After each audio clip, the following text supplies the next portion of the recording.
Vamos a irnos al análisis político de lo que puede ocurrir durante el día de hoy y por eso queremos aprovechar que está junto a nosotros y nos acompaña acá en el estudio y le damos la bienvenida a Sergio Vitar.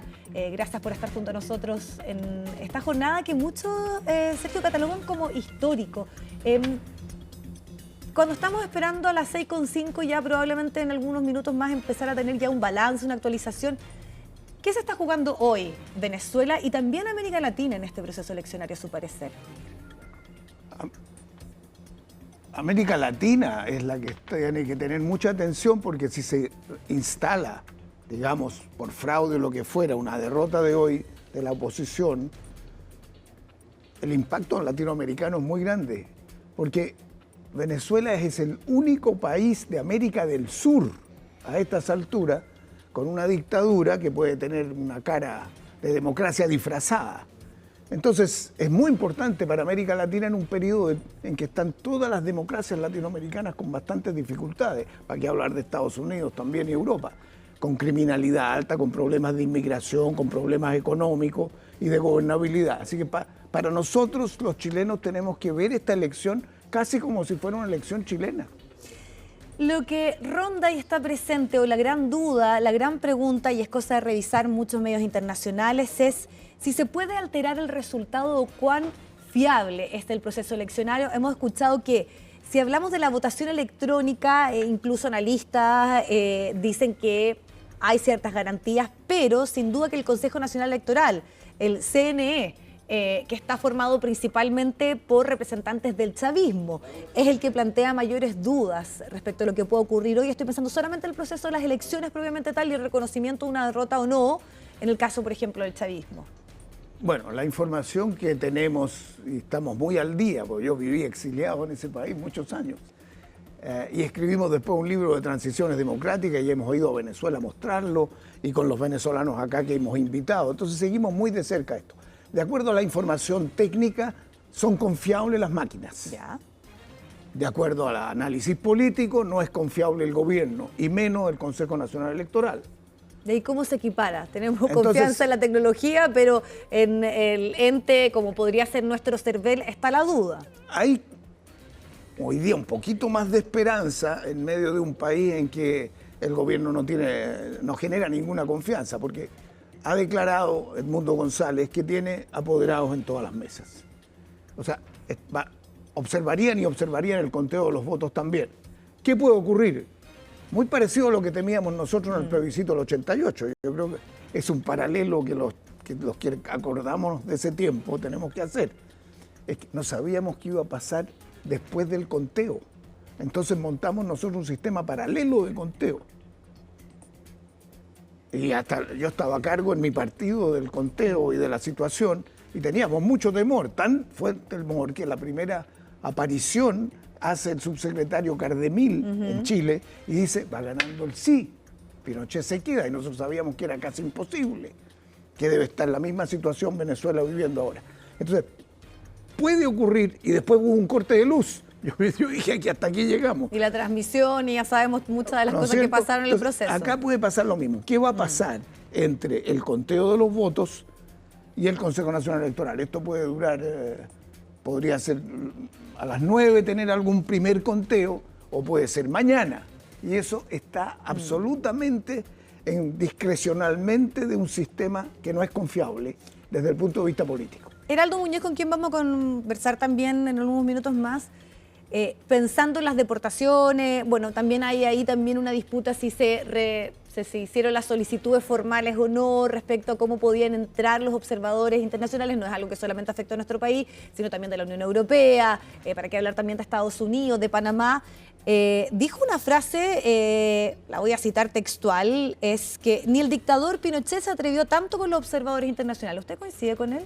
Sí, yo coincido con Heraldo en eso, porque como digo, yo estaba a cargo de esa operación, pero la cantidad de observadores internacionales que entró a Chile es muy impresionante. O sea, nosotros nos dio una cierta garantía, entró de la Unión Europea. ¿Eso fue clave para el proceso? Bueno, también había una apuesta, que es un poco también lo que está pasando en Venezuela, que hubiese una contundencia en el resultado, en la diferencia, en el plebiscito. Claro, pero si tú me preguntas por lo que puede pasar allá y yo hago la similitud con lo de acá, te voy a decir 2 o 3 cosas. Una, Nosotros teníamos observadores internacionales con acceso a los medios de comunicación, que no hay allá. De la OEA entró gente del Centro Carter, creo que van a ir algunos, pero de las Naciones Unidas, de la Unión Europea y también de Estados Unidos. El National Democratic Institute nos ayudó mucho en la campaña. Nada de eso existe hoy día, no deja entrar a nadie. Segundo, entre el momento en que se da el resultado y luego el reconocimiento de la derrota, si se produjera, nosotros teníamos bastante temor hasta que, yo recuerdo todavía, el general Matei entra a la oficina de Pinochet, nos dijimos, están llamando como a la 1 de la mañana a todos los comandantes en jefe de las Fuerzas Armadas, aquí puede haber un vuelco. Yo creo que eso puede pasar en Venezuela, que tú tengas un resultado positivo o los indicios sean positivos, pero es un gobierno acostumbrado a trampas, a mentiras. Entonces puede ocurrir de manera que lo que acontezca en las horas siguientes al conteo son muy importantes y uno tiene la esperanza de que haya gente patriota en el ejército venezolano. Las Fuerzas Armadas juegan un papel importante. Entonces es distinto eso. Acá no se ha dejado entrar, ni Pinochet lo hizo. Ahora, el rol, por ejemplo, de líderes de izquierda como el presidente de Brasil, Luis Ignacio Lula da Silva, que fue bien crítico también, incluso lo mandó a tomarle una manzanilla, podríamos decir que fueron las declaraciones, la respuesta que le da Nicolás Maduro. Sabemos un poco de todas las diferencias que ha existido incluso con el presidente Gabriel Boric, ¿no? Desde el gobierno venezolano se lo ha tratado bastante mal. Y también Gustavo Petro ha sido, ya ha hecho emplazamientos constantes a respetar el resultado. ¿Eso tiene alguna presión, alguna injerencia? Volviendo un poco a lo que usted decía inicialmente, ¿no? Que América Latina está mirando esta elección, no solo los venezolanos. Mi análisis es que esto que ha ocurrido hasta ahora tiene 25 años, de los cuales 11 son de Maduro. Sí. Que el 2013 asume cuando muere Chávez. Esto se viene cambiando y hay factores internacionales más importantes que eso, porque esta gente se ríe de lo que le digan en la medida que nosotros no tengamos un poder de sanción. ¿Qué les interesa? Estados Unidos. ¿Estados Unidos en qué sentido? De que se autoriza la instalación y la expansión de Chevron y de otras, puede aumentar rápidamente el cálculo que hay de los expertos que de los 800.000 barriles diarios que están produciendo hoy día, una caída espectacular de 3,4 millones a 800.000 durante Maduro, o sea, un desastre. Se puede llegar a 2 millones en 1 o 2 años. Ese es un factor que para los militares venezolanos debiera contar. El tema económico. Y para el Partido Socialista de Venezuela, que siempre los partidos son distintos del dictador en este caso, también puede pesar. 2, Rusia no está en la misma circunstancia que antes de la guerra y por lo tanto el apoyo que le pueda prestar es distinto.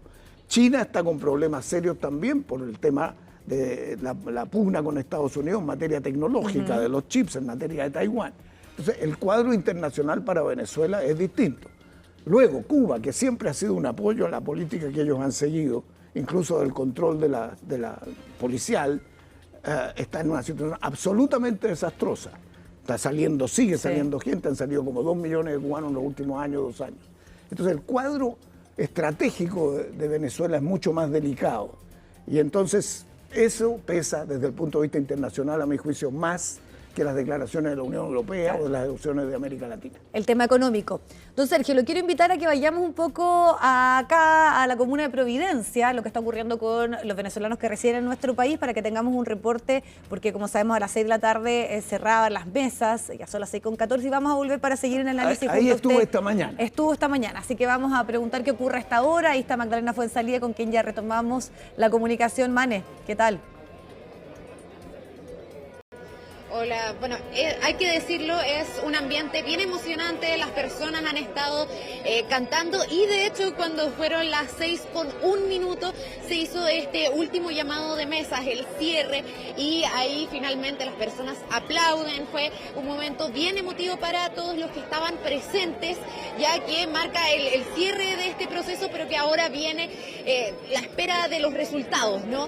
Nosotros pudimos ver también cómo a última hora ya iban llegando algunos de los últimos votantes que quedaban ya, eran como las 5:52 en donde llegó más o menos la última votante, y también otra que había llegado unos 5 minutos antes, habían llegado corriendo esto, porque no es tan difícil, no es tan fácil llegar a este punto. Como pueden ver, a mi alrededor está lleno de gente con banderas, están esperando acá que se hizo el cierre de la calle en donde está la embajada para poder ver los resultados. Y escuchemos un poco, ¿cómo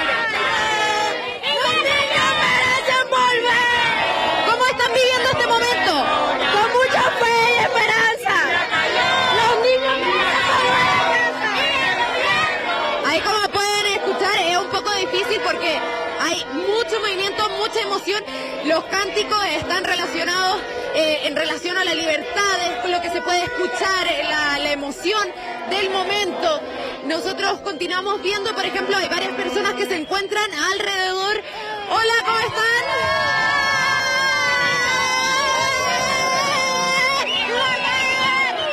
¿Hace cuánto rato están acá? Desde las 3 de la tarde. Llegamos. Sí. ¿Y ahora qué es lo que esperan? ¿Van a quedarse acá hasta que haya posibilidad de resultado? Esperamos que Venezuela salga de este régimen, que podamos volver a ver a nuestros familiares, estar con ellos, compartir fechas especiales, todo, volver a nuestra tierra, a nuestro país. ¿Y cómo fue el cierre de las mesas a las 6 de la tarde? ¿Cómo fue ese momento para usted? Fue emocionante, estamos nerviosos, tenemos los nervios de punta, estamos esperando los resultados, todo. Muchas gracias. ¿Tú cómo viviste el momento del cierre de las mesas, que fue hace un par de minutos solamente? Con mucha emoción, muchos sentimientos encontrados, de un momento riendo, llorando, muy contenta. Me imagino, vimos a muchas personas en ese instante que estaban emocionados, algunos con lágrimas en los ojos. Ahí sí es que nos podrías decir si es que ustedes se van a quedar más rato esperando resultados, si es que van a vivir el conteo acá. Bueno, sí, muchísimos nos vamos a quedar hasta el final. Yo soy una de ellas que me quiero quedar hasta el final, hasta lo que más se pueda. Porque en este momento es donde todos nos sentimos más venezolanos que nunca y sentimos la misma unión como hermanos, como país. Y ahí pudiste, tú eres una de las que pudo votar, o viniste a acompañar a aquellos que podían sufragar en este instante.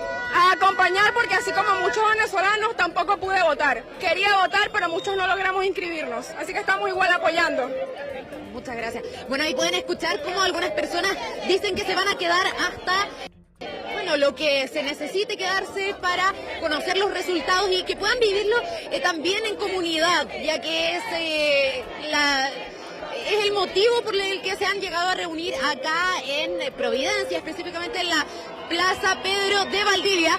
Y si es que pueden lograr apreciar, porque hay mucha gente, es que las calles ya están cerradas. De hecho, no se puede transitar por parte de los vehículos en este sector debido a la alta cantidad de personas que están justo acá afuera en la embajada. Esto acá en Bustos con Pedro de Valdivia, pero que ya se esperan también que hayan ahí algunos resultados, pero aún así esperan que puedan vivirlo también en comunidad. Vamos a consultarle también a otras personas que se encuentran acá. Hola, ustedes, ¿hace cuánto rato están acá?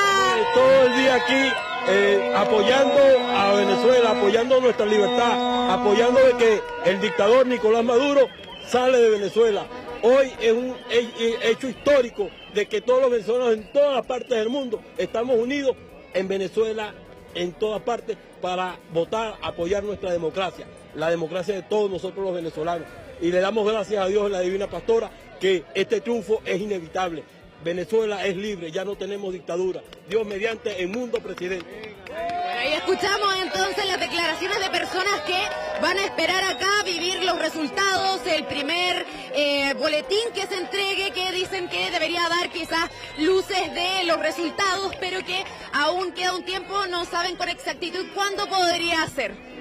Perfecto, ahí está entonces desde la Comuna de Providencia con la gran cantidad, esto ha sido durante todo el día, que han estado participando los venezolanos residentes de nuestro país, del proceso, no todos porque sabemos que ha existido dificultades, pero de alguna manera están también bien expectantes de lo que pueda ocurrir en la jornada del día de hoy. Nosotros vamos a quedar conectados contigo, Mane, pero vamos a volver acá al estudio, estamos en conversación con el exministro Sergio Vittar, también vivió varios años en Venezuela, y estábamos haciendo un análisis en lo que puede ocurrir ya, o más bien, hagamos un análisis de lo que pueda pasar mañana.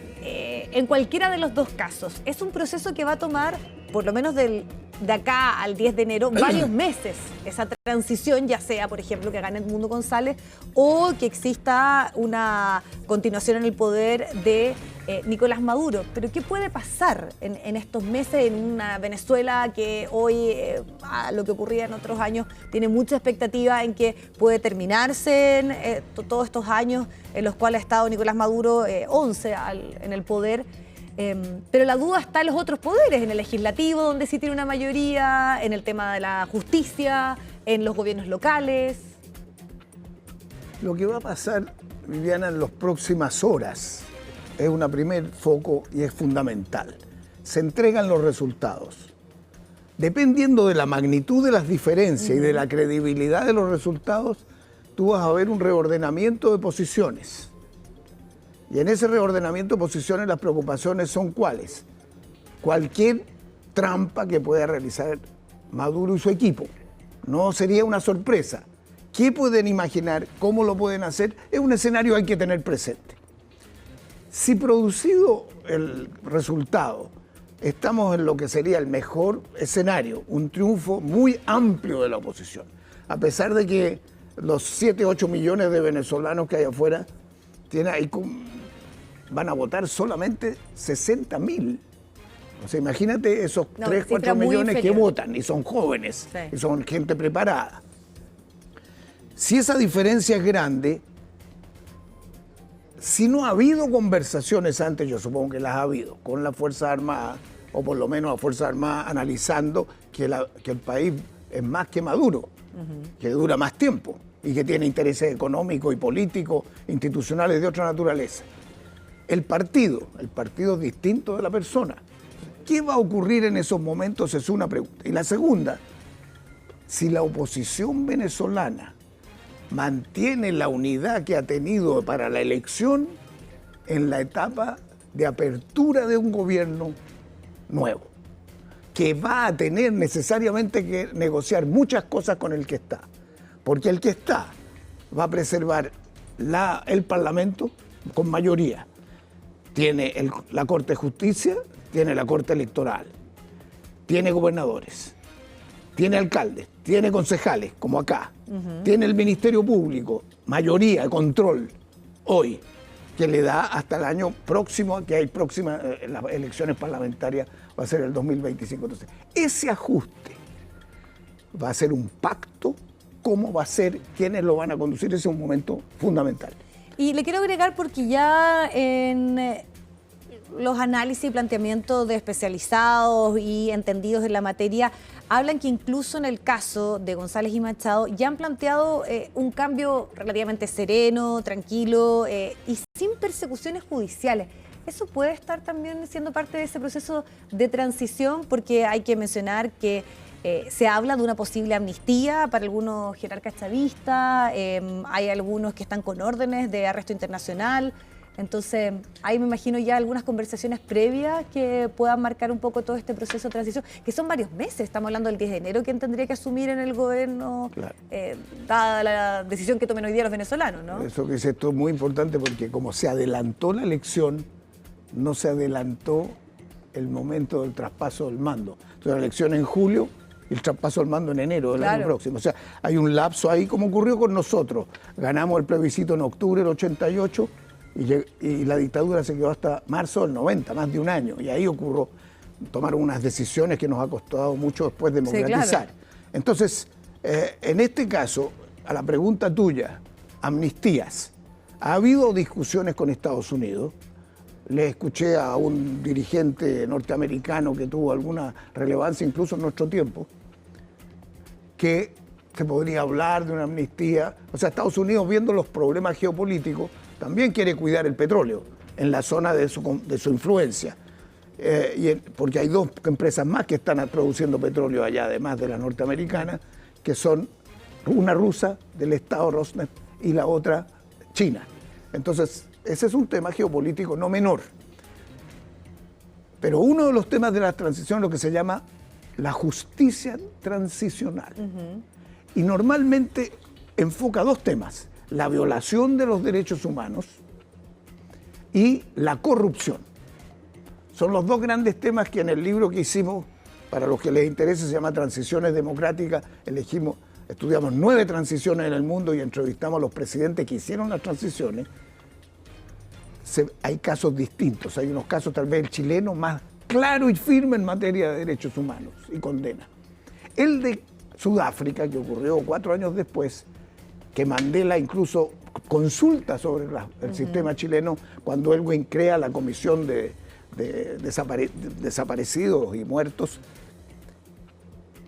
no los pasan a la justicia y lo que piden es que la persona que cometió alguna violación de derechos humanos la declare la verdad y que eso ya descomprime. En el caso chileno fuimos más lejos. En el caso de Polonia que estudiamos y que el Papa en ese momento polaco estaba influyendo, es otro tipo de transición de justicia. Y dice, voy a trazar una línea roja, para atrás nada, para adelante sí. Entonces, son distintos los casos. Sí. ¿Cómo va a ocurrir en Venezuela? Yo creo que la mayor parte de los líderes venezolanos que se reunieron con muchos de nosotros, que saben de estas conclusiones que hemos expuesto en Venezuela, que han venido a Chile, creo que también manejan eso. Pero es un tema político y va a depender del liderazgo de González. Sí, y va a depender mucho de lo que pueda pasar en el día de hoy. Estamos ya cerca de 30 minutos del cierre oficial de las mesas. Vamos a ver, pero probablemente ya entrada la noche, algunos resultados o por lo menos informes, actualizaciones en cuanto a la participación. Hay que decir, eso sí, que ya a boca de uno en las redes sociales han circulado, pero muchos también están diciendo que hay que tener cautela, obviamente, dado un contexto tan polarizado y la situación que se está viviendo de crisis en Venezuela. Sergio Vital, le queremos agradecer el tiempo, la conversación y también la posibilidad de profundizar un poco en todo lo que pueda pasar hoy y en lo que está por venir. Muchas gracias. Bueno, tenemos la esperanza que se afirme la democracia venezolana.